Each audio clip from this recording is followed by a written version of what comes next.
আচ্ছা, এখন আমি যেখানে আছি জায়গাটার নাম হচ্ছে তিবাদ।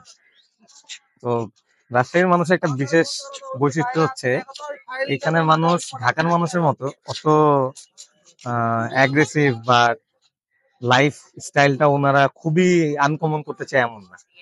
ওদের চাওয়া পাওয়াটাও লিমিটেড আমার মনে হলো যতটুকু যে আম, অতিরিক্ত টাকার প্রয়োজন বিষয়টা এমন না। ওনারা বিকালবেলা বের হয় ছুটির দিনে সবাই পরিবার নিয়ে। আইবাদ তিবাদ এগুলো হচ্ছে ওনাদের সবচেয়ে ফেভারিট জায়গাগুলো। পদ্মার পার্ক। বিকালবেলা আপনি যদি রাজশাহীর এই কয়টা জায়গায় আসেন আপনি বুঝতে পারবেন what is the place they are exploring. Like এই যে আমার সাথে একজন আসছে সুখী মানুষ, উনি রাজশাহীতে অনেক বছর প্রেম করছে, অনেক বছর সময় কাটাইছে। তো উনিও এই আইবাদ তিবাদে অনেক প্রেম করতে আসছে। নাদিম ভাই, আপনি আইবাদ তিবাদে প্রেম করতে আসছিলেন? উনি আইবাদে টিবাদে প্রেম করতে আসে। Crowded place. ও আচ্ছা, নাদিম ভাই সরি। আচ্ছা, নাদিম ভাই আবার মানে ফেভারিট প্লেস বা ক্রাউডেড প্লেসে যাইতো না, মানে প্রেম করার জন্য, রাইট? বন্ধু বান্ধব নিয়ে চলে। হ্যাঁ, নিরিবিলি জায়গায় নাদিম ভাই প্রেম করতো, নিরিবিলি জায়গায়। ক্রাউডেড না হোক। ও আচ্ছা, আচ্ছা।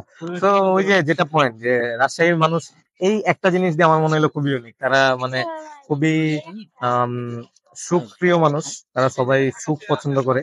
এই কারণে এই যে সবাই ঘুরতে আসে এখানে। আমি দেখতেছি আমার আশেপাশে অনেক মানুষ দেখতেছি যে, আমি দেখতেছি যে তারা ফ্যামিলি নিয়ে, ছোট ভাই বোন, বাবা মা, কেউ বউ, আবার অনেকে বয়ফ্রেন্ড গার্লফ্রেন্ড নিয়েও আসে। তো এটাই তাদের জীবন, এরকম ভাবে মজা করে।